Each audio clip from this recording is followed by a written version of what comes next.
Propose আসছে তাও অনেক বিয়ের পরেও আসে কিন্তু আমি রিজেক্ট কইরা দেই। আচ্ছা কখনো কি কোনো বয়স্ক লোক আপনাকে পছন্দ করে না, যেমন ওই যে আমার মামার মতো? এটা কোনো নেগেটিভ প্রশ্ন হয়ে যাচ্ছে। না না না, আমি কিন্তু কোনো নেগেটিভ ভিডিও করি না, আপনারা অনেকেই জানেন। আমাদের মাঝে আছে দুইজন সুন্দরী আপু, তাদের সঙ্গে কথা বলবো। আপু তোমার নাম? মিসাদিয়া। আর তোমার? লিমু। লিমু। লিমু আপু খাচ্ছে কি? ফুচকা। ফুচকা না, এটা ফুচকা না না, বেলপুরি। উনি বেলপুরি খেয়ে বলতেছে উনি ফুচকা, মানে আমাকে দেখে কি আপনি আতঙ্কিত? আপনি চশমা দেখছেন। ও আচ্ছা, আমার চশমা দেখে আতঙ্কিত। দর্শক, আমি কি চশমা খুলে ফেলামু? এখন কি চশমা খুলে ভালো লাগতেছে? মাইন্ড করেন না। এই যে আপনি যে এই যে এগুলা খাচ্ছেন, এগুলা যখন তৈরি হয় আপনি দেখেছেন যে বিভিন্ন জায়গায় যখন তৈরি হয়। দয়া করে এগুলো বললেন না, খাইতে। আচ্ছা খান, শুনেন এই যে এত সুন্দর যে এই যে কানের দুলটা আপনি পরছেন, খুব চমৎকার লাগতেছে। কেমন লাগতেছে ভাই? এত সুন্দর চমৎকার লাগতেছে। থ্যাঙ্কস বলার জন্য থ্যাঙ্কস। এটা কোথায় পাইছেন? কেন কিনে আনছি?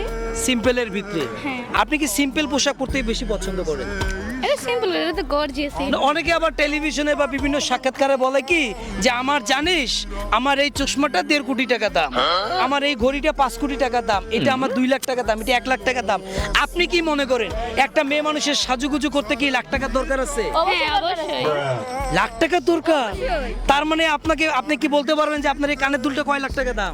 লাখ টাক না, 300 টাকা জাস্ট। 300 টাকা দাম। হ্যাঁ, আপনি বলতে পারেন যে সিম্পলের ভিতরেও একটা সুন্দর মেয়ে সাজতে পারে, লাখ টাকা লাগে না। তার মানে যারা এই যে বিভিন্ন সাক্ষাৎকারে কথাবার্তা বলে যে আমার এইটার দাম অনেক বেশি, সেক্ষেত্রে কি আপনি মনে করেন একটা মেয়ে হিসেবে যে অত বেশি টাকা লাগে?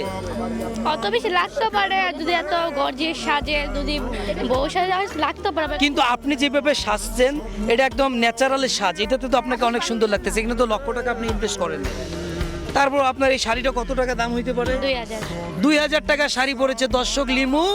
লিমু 2000 টাকা শাড়ি পরে কিন্তু সে পুরো ফাটিয়ে দিয়েছে। চোখ সরাতে পারবেন না ভাইয়া, এটা বাঙালি মেয়ে, দেখতে ছোট কিন্তু ঝাল অনেক বেশি, ঝাল দেখতে কিন্তু ছোট। কি ভাই, মানুষ ছোট হতে পারে, মানুষের ছোট হতে পারে কিন্তু চমৎকার তার লুকিং। তো লিমু আপু, আজকে আপনি কি প্রথম সাক্ষাৎকার দিচ্ছেন? হ্যাঁ। এর আগে কখনো দেন নাই। যাই হোক, আমরা কোনো নেগেটিভ আপনাকে প্রশ্ন করব না। প্রত্যেকটা মানুষেরই একটা ব্যক্তিগত বিষয় আছে। দাম্পত্য জীবন আপনার কেমন কাটছে? ইনশাআল্লাহ ভালো। অনেক ভালো কাটছে। তো এই যে এটা খাইছেন, কেমন লাগছে? ভালো, মোটামুটি। অনেক ভালো না? তো কেউ যদি, আপনি কি মানে এমনিতে কি করেন, চাকরি করেন? না, আমি এমনি বাসায় থাকি। বাসায় থাকেন, হাউস ওয়াইফ। আর আপনি? জব করি। জব করেন কিসে? ওয়ালটন। একটু সোজা হয়ে দাঁড়াবেন। আপনি? ওয়ালটন পাশাপাশি লেখাপড়া করি। উনি ওয়ালটনে জব করেন, একটা খুব চমৎকার কোম্পানি বাংলাদেশে, ওয়ালটনে জব করেন। কি হয় আপনার?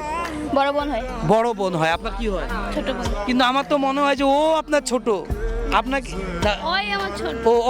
ওকেই তো বড় মনে হচ্ছে, তুমি তো বললা বড় বোন। ও আমার বড় বোন, তো আমি ওর ছোট। ও আচ্ছা আচ্ছা, ও আপনার বড় বোন। যাই হোক দর্শক, আমরা কথা বলছিলাম মানুষকে বিভ্রান্ত করে নয়, মানুষকে ভালো প্রশ্ন করেও কিন্তু কন্টেন্ট করা যায়। আপনি ন্যাচারালি যে কথাগুলো বলবেন সেটাই কিন্তু কন্টেন্ট।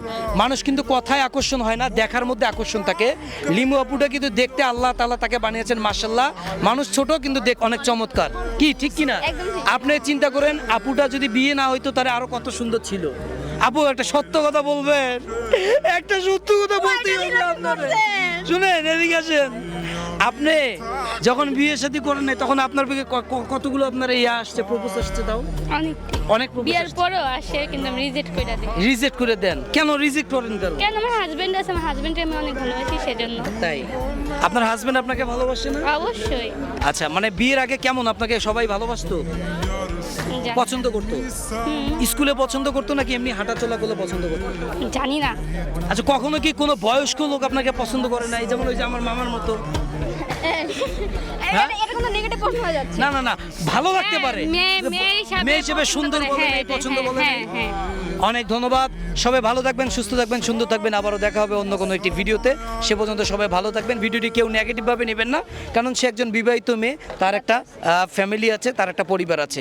কিন্তু বিয়ের পরও যে মানুষ এত সুন্দর থাকে দর্শক, বিয়ের পরও মানুষ এত সুন্দর থাকে এটা আসলে প্রথম দেখলাম। অনেক মেয়ে আবার বিয়ের পরও কিন্তু অনেক সুন্দর হয়। আর কিছু কিছু পোলা বানাইছে অবাগা, অগার বউ বিয়ে করার পরে একদম সিগুনালির মতো হয়ে যায়। ধন্যবাদ সবাইকে, ভালো থাকবেন সবাই। এমন একটা মানুষ পাইলাম না রে, ও যে কোনোদিনও ছাড়বো না আমার